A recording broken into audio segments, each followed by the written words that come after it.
مفتی صاحب داڑھی کے مسئلے پہ کیونکہ بہت سارے آپ کو پتا ہے پاکستان میں لوگ کہتے ہیں کہ جی چھوٹی داڑھی بھی ٹھیک ہے. ایک تو داڑھی کے والے سے دونوں چیزوں کی وضاحت فرما دے, عام آدمی کے لیے داڑھی اور پھر امام کے لیے داڑھی. اور قاری طیب صاحب رحمہ اللہ نے اپنی کتاب میں چھوٹی داڑھی کو بھی کسی حد تک گنجائش دی ہے. اس کتاب میں نے خود پڑھا ہے, یہ میرے والد صاحب نے دکھایا مجھے.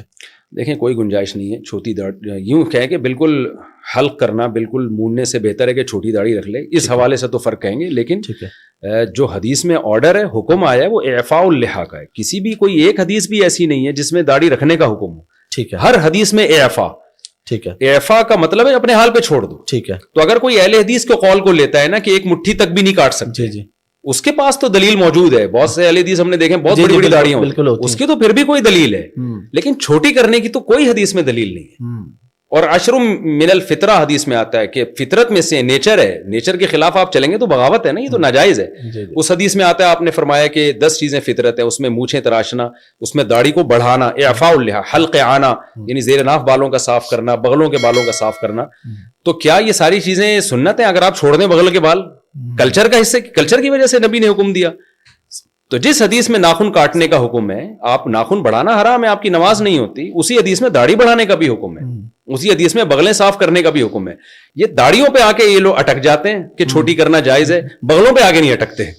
اس سے پتہ چلتا ہے کہ آپ نے دیکھیں اس میں کچھ تو صحیح علماء, نیک علماء, جو میں نہیں کہہ رہا کہ ان کی نیت خراب ہے, لیکن ان کے پاس دلیل نہیں ہے. ٹھیک ہے, ہمارے پاس اجماع امت دلیل ہے, صدیوں سے چلا. امام شافعی کا ایک قول ملتا ہے ضعیف قول کے چھوٹی کرنا صغیرہ گناہ ہے, لیکن صغیرہ بھی جب ہے جب کوئی ایک دفعہ چھوٹی کرے, چھوٹی رکھتا ہے تو صغیرہ اسرار سے کبیرہ بن جاتا ہے.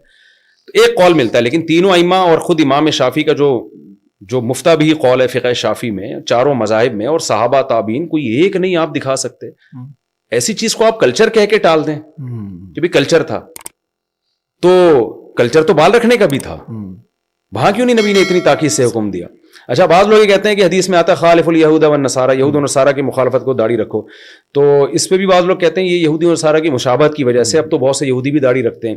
یہ بات بھی غلط ہے. نبی نے جو بتایا نا یہودی اور نصارہ کی مخالفت کرو, حدیث کا یہ قطعاً مطلب نہیں ہے کہ یہودی رکھنا شروع کر دیں تو تم کٹانا شروع کر دو. مطلب یہ کہ بری چیز ہے جو یہود و نصارہ کرتے ہیں, تم نے برائی میں ان کی مخالفت کرنی ہے, اچھائی کو پروموٹ کرنا ہے, اعفاء اللحیٰ پہ عمل کرنا ہے. اور ویسے بھی آج کل بھی زیادہ تر یہودی اور عیسائی رکھتے نہیں ہیں, بہت کم, چند مذہبی قسم کے لوگ رکھتے ہیں. میں نے الحمدللہ پرانی آسمانی کتابوں کا بھی طلب علمی کے دور میں مطالعہ کیا ہے. تورات میں ابھی بھی یہ لکھا ہوا ہے کہ اللہ نے کوہ طور پہ موسیٰ کو بلا کے کہا کہ اپنی قوم کو کہہ دیں کہ داڑیاں بڑھائے. آج تک یہودی اس پر عمل کر رہے ہیں. میں لوگوں سے کہتا ہوں ہمارے لبرل مذہبی اسکالر زمانے سے متاثر ہو گئے, یہودیوں کے اسکالر متاثر نہیں ہوئے, انہوں نے داڑھی نہیں چھوڑی اب تک, اور ہمیں پتہ نہیں کیا مسئلہ ہے. تو بھائی آپ نہ رکھیں, آپ کہیں میں گناہگار ہوں, میں پیغمبر کے آرڈر پہ عمل نہیں کر رہا, آپ شریعت کے حکم کو چینج کیوں کر رہے ہیں؟ تو 150-200 سال پہلے علامہ شامی ابن عابدین جو فقہ حنفی کے بڑے مستند ایک مفتی سمجھے جاتے ہیں, جن کو بہت آدھی دنیا نے ان کو فالو کیا ہے, ان کے یہ الفاظ ہیں کہ داڑھی ایک مٹھی سے کم کرنا یا بالکل منڈا دینا, کما یفعلہ بعض المغاربۃ والمخنثۃ من الرجال فلم یبحہ احد.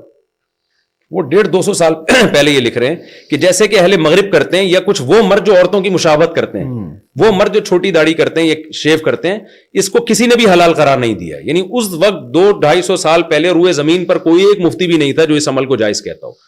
اجماع امت خود ایک مضبوط دلیل ہے. حدیث میں آتا ہے میری امت گمراہی پہ جمع نہیں ہو سکتی. تو میں نے ابن عابدین رحمہ اللہ کا قول دلیل کے طور پہ پیش نہیں کیا, میں نے ان کی نیوز کے طور پہ پیش کیا. اس وقت روئے زمین پر کوئی بھی, حدیث میں آتا ہے امت گمراہی پہ جمع نہیں ہو سکتی, تو کیسے جمع ہو گئی اتنی بڑی امت؟ تو ہم اصل میں کلچر سے متاثر ہوئے ہیں. اب بجائے کلچر کو چینج کرنے کے ہم خود چینج ہو رہے ہیں. تو اسلام کو بھائی چھوڑ دو, آپ نے نہیں رکھنی آپ نہ رکھیں. اسلام کو نہ, بہت سارے کام وہ بھی تو آپ نہیں کر رہے نا. اسلام نماز تو فرض ہے, وہ تو ارکان کا نام ہے, وہ تو اب اگر کوئی نہیں امام, یعنی اگر چھوٹی داڑھی والا, ہاں اب رہا مسئلہ امام کا, نماز تو ہر فاسق کے پیچھے بھی ہو جاتی ہے, لیکن یہ کہ امام ظاہر ہے ایسا ہونا چاہیے نا جو شریعت کو خود تو فالو کرتا ہو نا.